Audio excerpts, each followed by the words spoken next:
Avec ça ou pas? Des extraits, enfin tu vois. Bienvenue dans le JP Mag, le magazine qui vous présente les événements du foyer culturel de JP Wandre. À noter de toute urgence dans votre agenda. Ouais, un cendrier avec des interviews, des extraits vidéo, des bons moments musicaux, rien que pour vous. Et une casserole. Une.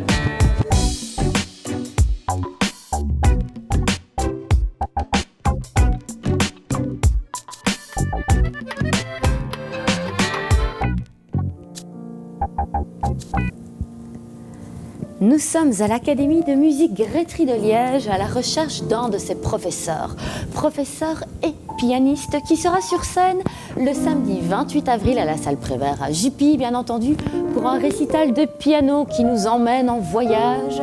Le temps d'une soirée, on retrouve Isabelle Landenne.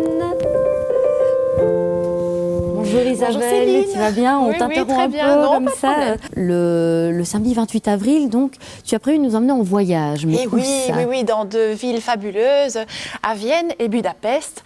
Alors Budapest avec la mélodie hongroise de Schubert et avec une valse de Franz Liszt. À Vienne avec Mozart, avec la sonate La Tempête de Beethoven. Et évidemment le fameux Carnaval de Vienne de Robert Schumann.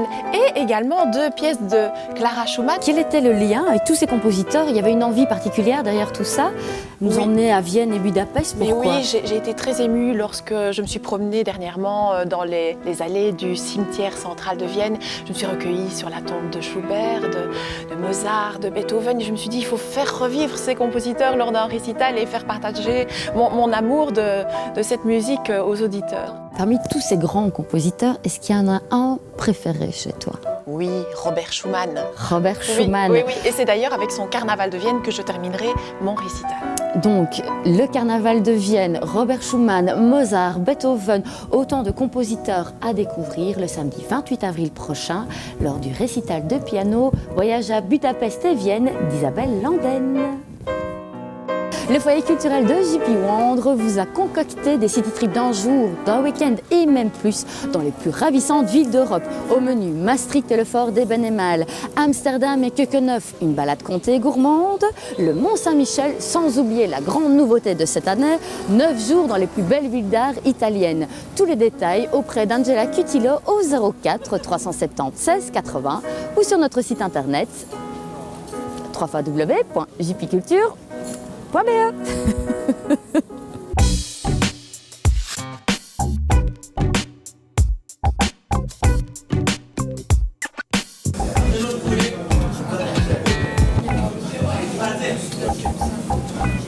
Au Délices du Maroc, endroit dans lequel nous nous trouvons actuellement, porte très bien son nom, mais c'est aussi le cadre idéal pour parler d'une soirée berbère qui aura lieu le 30 mars prochain à la salle Prévert à JP.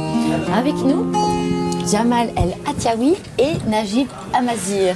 Vous allez bien? Azoul, ça va, merci Azoul, bonjour. Azoul, bonjour. Alors, donc il y a une soirée berbère qui s'organise le 30 mars. Quelle est la particularité de cette musique berbère? La musique berbère est une musique traditionnelle d'Afrique du Nord.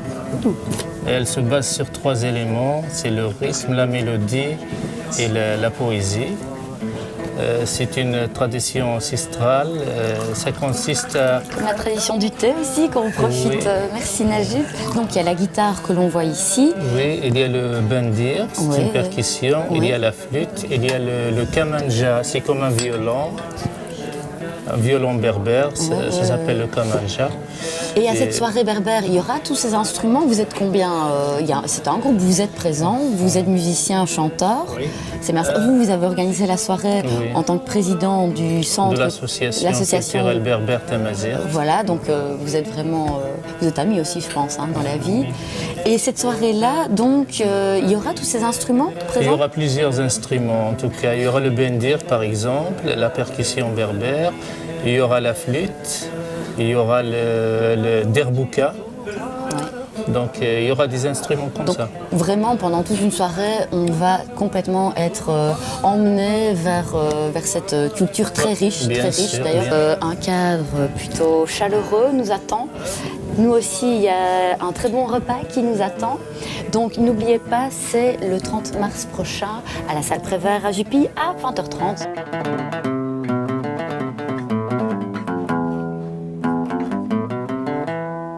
Merci. L'Académie royale des beaux-arts de la ville de Liège nous ouvre ses portes et on en profite pour partir à la recherche d'un de ses conférenciers qui est également le metteur en scène de Trainspotting. Car en effet, après un énorme succès l'année passée, Trainspotting est de retour en live au théâtre. Depuis très longtemps, j'ai un problème avec l'héroïne.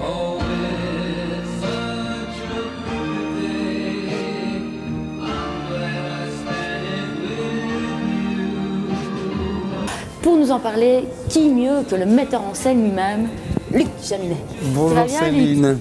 Bonjour. Alors donc ici on est à l'Académie, tu nous accueilles dans la salle où tu as cours. Voilà, avec les scénographes. Voilà, et donc on va parler de théâtre, parce qu'il y a une date quand même assez importante, on peut s'installer un peu Oui, je pour en te parler.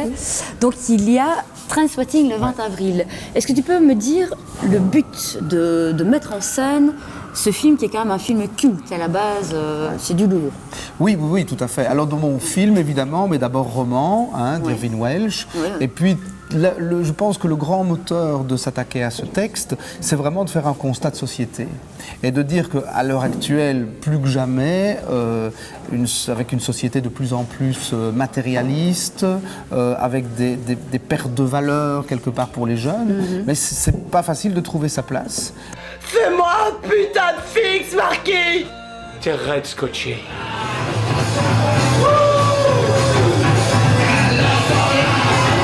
Sujet fort, parce qu'on parle de drogue, on parle de violence, il y a des textes crus, d'ailleurs on le déconseille aux moins de 16 ans.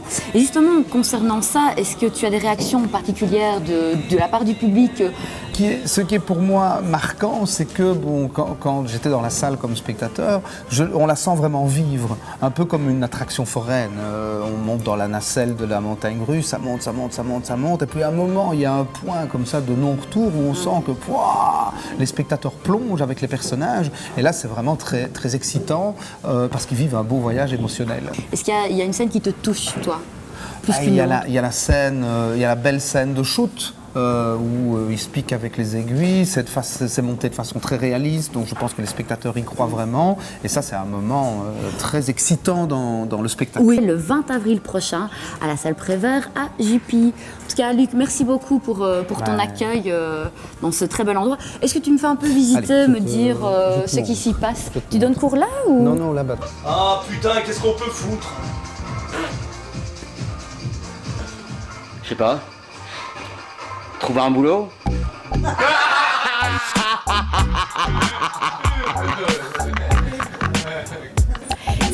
Ah, c'est tout, C'était là.